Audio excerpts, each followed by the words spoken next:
Quer um lugar conveniente para compra e venda de card game no geral? Acesse mypcards.com e tenha acesso a uma das maiores plataformas do Brasil de compra e venda de card games no geral. Yu-Gi-Oh!, Magic the Gathering, Pokémon, tem de tudo. Negociação direta entre comprador e vendedor, remediado com segurança pela própria MyPcards. Tá esperando o que? Acesse mypcards.com e monte seu deck. Links na descrição.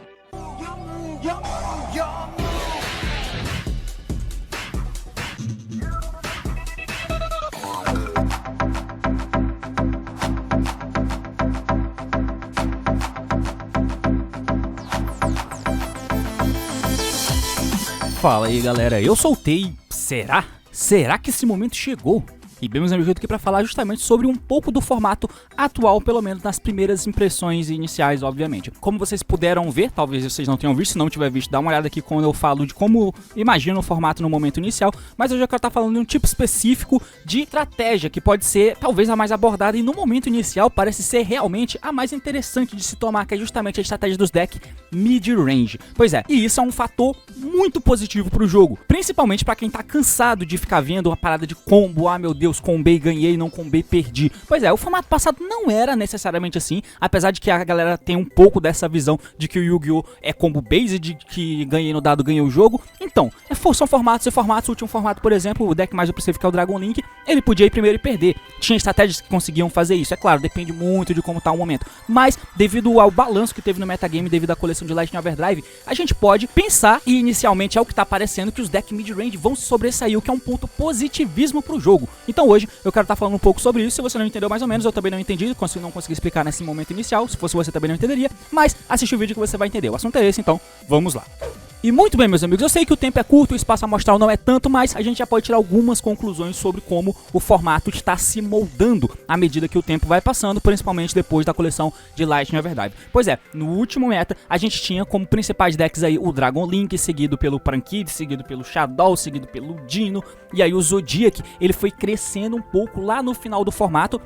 Antes da coleção de Lightning Overdrive chegar, ele foi dando uma subida, mas o formato era basicamente moldado meio que por esses decks. O Zodiac, o Tri-Brigade também, ele veio crescendo no final do formato, principalmente depois do último LCS, onde teve o cara lá que jogou com o primeiro esboço, né, do Tri-Brigade Trap, abandonando a game de Lyre Lusk, que ficou pra trás lá na época do Virtual World, né. Enfim, com esse formato em vista, a gente tinha uma deficiência muito grande em vários decks, porque o Dragon Link é um deck extremamente resiliente e a força dos decks não eram tamanha a ponto, na verdade, você não tinha tanto um deck tão competente assim, a ponto de ele usar techs que ao mesmo tempo atacassem tanto o Dragon Link, e pelo deck ser tão resiliente, não tinha tanto espaço no deck para você estar atacando de maneira tão sólida o deck de Dragon Link e mesmo assim conseguir parar ele, construir jogada forte, blá blá blá blá blá blá. Pois é, isso era estranho. O Dragon Link, por sua vez, sofria dessa mesma questão, então o jogo de Dragon Link era muito estranho, porque a Mirror Match era um pouco estranho de você conseguir quebrar, o próprio Shadow você simplesmente não conseguia quebrar se você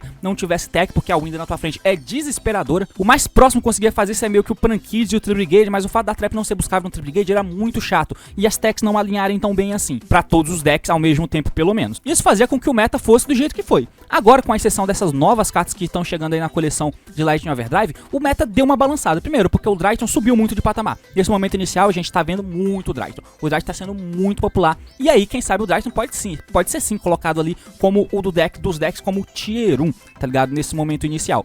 E aí, o Dragon Link, obviamente, ainda é um deck muito sólido, ainda permanece por lá. O caimento do Dragon Link nesse momento inicial, nesses torneios que rolaram aí após o lançamento, muito se deve também ao fato dos outros decks serem novos. Então o fato dos outros decks serem novos faz com que você tente utilizar as coisas novas que tem em detrimento das antigas. Com o passar do tempo, se você perceber que as coisas novas que você utilizou não são tão boas quanto o Dragon Link, que já estava consolidado no meta, você acaba retornando pro Dragon Link e eu me engasguei.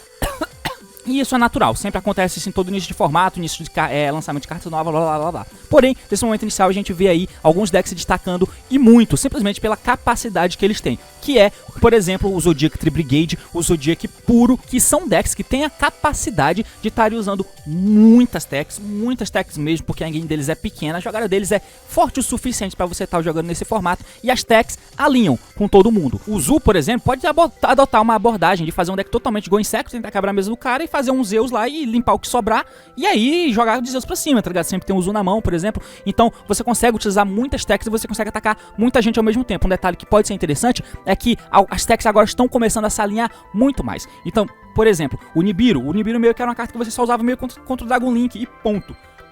E sim, é uma das melhores cartas, principalmente Nibiru plus Ashe, o que não era uma combinação tão boa assim, porque dentro do meta não tinham tantos decks sólidos o suficiente a ponto de você conseguir encaixar todas essas decks ao mesmo tempo, e mesmo que você pudesse, como o Prankids e o Tree Brigade, por exemplo, as decks não se alinhavam contra todo mundo, o que não justificava você estar usando elas, por exemplo, de main deck. Hoje, você consegue, então porque o Nibiru consegue pegar o Dragon Link, você consegue dar spots ali também no Tree Brigade, até no Zu, se o Zu for segundo e tentar fazer o Zu pra cima de você, o Nibiru pode encaixar ali, quando ele tiver tentando quebrar a tua board, estabelecer a board dele, e ela pega o Drytron, que é um deck muito popular agora nesse momento inicial. Então você já tem um número muito maior de decks que são pegos por essa tech que você pode estar utilizando. Então é uma tech que você meio que consegue alinhar pra atacar todo mundo. Você tem o Draw, que é uma carta muito eficiente contra o Dragon Link, é muito boa contra o Shadow Invoked, que pode estar dando uma caída no meta, mas sim, é importante, você consegue fazer. O Nibiru é ruim contra o Dino, né, mas vai depender da popularidade do Dino, enfim. E o Draw até pega o Dino também, pega o Shadow, pega o Dino, pega o Drytron e pega o Dragon Link. Então é muito deck ao mesmo tempo que você consegue pegar com essa carta. Então você consegue fazer as suas techs muito mais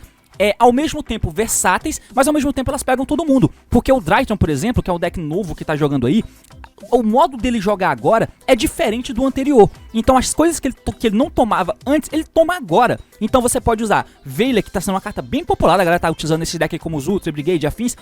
O Ignista também é um deck que tem meio que essa característica de poder estar utilizando muitas tags, porque ninguém dele é pequeno e ele faz um campo ok. Por isso que ele é um mid-range, porque ele não é um combo FTK ganhei. Ele faz um campo ok. A jogada dele, apesar de fazerem muitos sumos, não é exatamente um deck de combo, né? Que vai fazer a jogada e ganhar de você. Claro que não. Mas ele tem espaço pra estar usando muitas tags. E aí você tem espaço pra estar usando o Veiler, que tem spot contra todo mundo no metagame. Ao mesmo tempo você consegue pegar o Drytron em vários spots, como o Herald, com a Divine of Heralds, né? O próprio Exceed Drytron você consegue dar Impermanence e afins. O Impermanence também pode estar voltando, porque é uma carta que você consegue dar pra baitar a interação quando você, se você compra ela, por exemplo, e você acha que não é bom dar ela. Mas no meio do combo, ela atrapalha meio que todo mundo. O Ashe, obviamente, o Gamma, obviamente, continua aí. E todas elas têm spot contra todo mundo, além, claro, dos já citados Nibiru e Draw. Então agora você tem uma combinação de cartas que conseguem pegar todo mundo meio que ao mesmo tempo. E isso é o tipo de formato que ajuda decks que conseguem ter um tech build muito mais eficiente do que outros, porque ninguém dele é pequeno e ele consegue suportar essa quantidade de techs. E quando você tem um meta muito espalhado e todo mundo joga de um jeito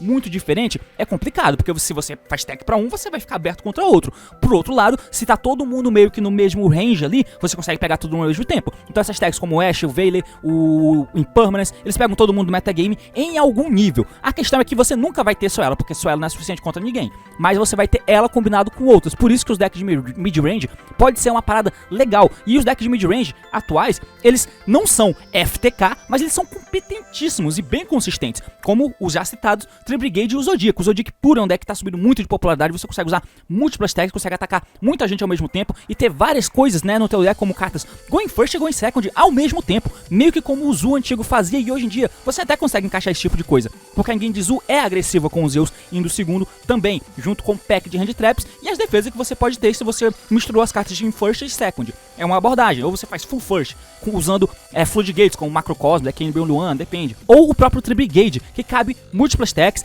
a trap dele é totalmente buscável, e aí você consegue construir board, banindo a carta dele, tananã, consegue fazer um número de follow muito bom, e isso é muito legal, ter no meta decks que são mid-range, que basicamente a jogada dele não é forte, tipo, wow, combos, ganhei. Cara, no máximo que o Tree Brigade consegue fazer é tipo, Double Dragon Ashe.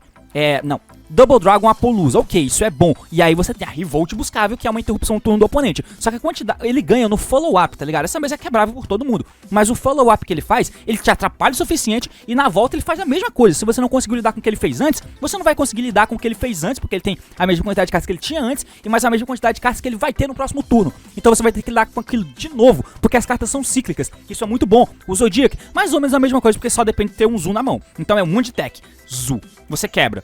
Zu de novo, entendeu? E Zu de novo, e você vai fazendo esse tipo de giro. O deck de Ignista, por exemplo, dentre esses eu acho que ele é o que mais sofre, porque apesar de sim, conseguir utilizar uma boa quantidade de techs, uma quantidade bem grande de techs, mas primeiro que a jogada dele não é tão resiliente contra os demais decks que eu citei. Então, tomar um Ashe, por exemplo, um Veiler, não é suficiente pra tipo, simplesmente te deixar vendido jogando de Zul ou jogando de Tri-Brigade Zul, mas pode ser suficiente jogando de Ignister. Isso é extremamente chato. E aí tudo bem, você sempre pode ter as Hand Traps que você, enfim, bricaram na tua mão, teoricamente, né? E você dá no turno do oponente, o jogo volta pra você e você fica meio que dependendo de um top deck de Tri-Brigade, porque na verdade não é top deck de Tri-Brigade, mas tem muitas cartas que conseguem fazer alcançar o vermelho pode buscar uma outra carta que vira o campo, e o campo baixa e você constrói play a partir daí, você mata muito fácil, blá blá blá. O bicho lá, o Towers, é bem complicado pra alguns decks, claro, por exemplo, o Shadow, mano, é bem difícil. Com o extra deck que o Shadow tem hoje, como você tira aquele bicho?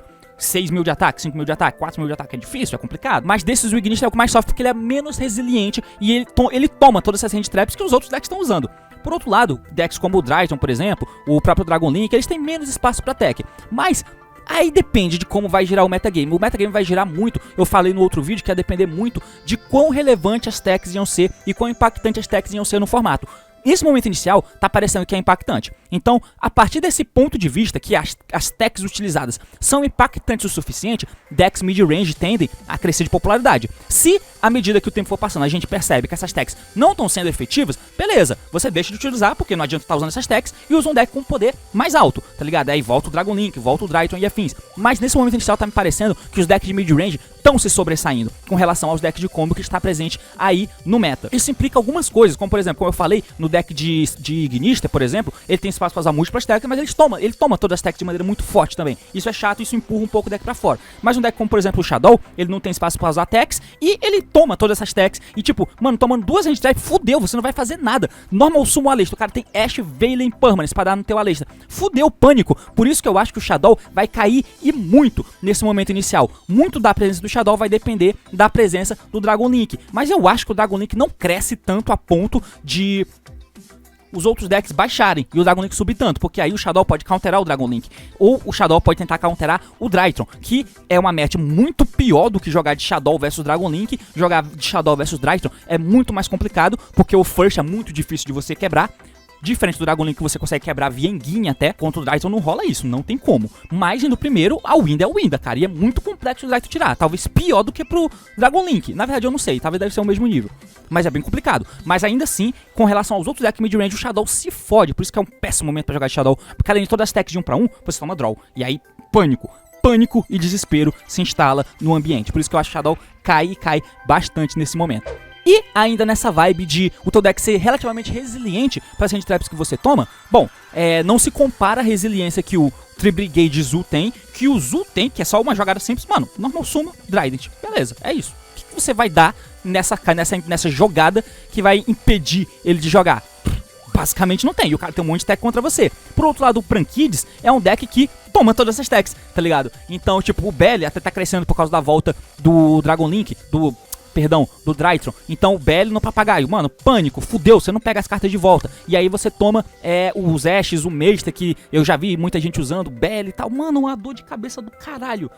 Impermanence no Battle Butler. Puta que pariu, pânico. Então assim, complicado, mas parece estar sendo um momento legal pro mid-range. E quanto mais decks mid-range fortes no meta, eu acho que melhor, porque o formato fica bom quando tem decks mid-range jogando. E aí esse deck de mid-range tem potencial até de usar traps. Mano, deck de traps, quanto tempo a gente não vê essa merda? Pois é, deck de traps jogando no topo do competitivo. Claro, muito vai depender de como vai girar o metagame. Baseado nisso, inicialmente, pode ser que as coisas mudem daqui pra lá. Mas o giro que o metagame teve me faz pensar que os decks de mid-range são uma excelente opção pra esse momento. E não pode ser que não seja o melhor momento para estar jogando, por exemplo, de Dragon Link de novo, quem sabe. O Drytron tá sendo muito novidade, tá sendo muito popular, mas eu não sei exatamente o que pensar sobre isso. O Drytron, ele é um deck que toma techs muito fortes, então esses decks podem usar múltiplas techs, mano, focadas, tá ligado? De main deck você já usa techs que são boas contra ele, e no side você fica infinitamente favorito, porque você dá um Psycho Reader plus Draw plus Nibiru, fudeu, pânico pro Drytron. Então, quanto maior o alvo nas costas do Drytron, pior é pra ele, eu acho. Então, assim,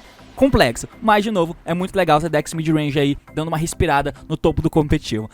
Mas enfim, por hoje é isso, espero que você tenha entendido, espero que tenha gostado, comenta o que achou, se gostou do vídeo, curte, se quer ver mais conteúdo assim, é claro, se inscreve. Então é isso aí, valeu e até mais.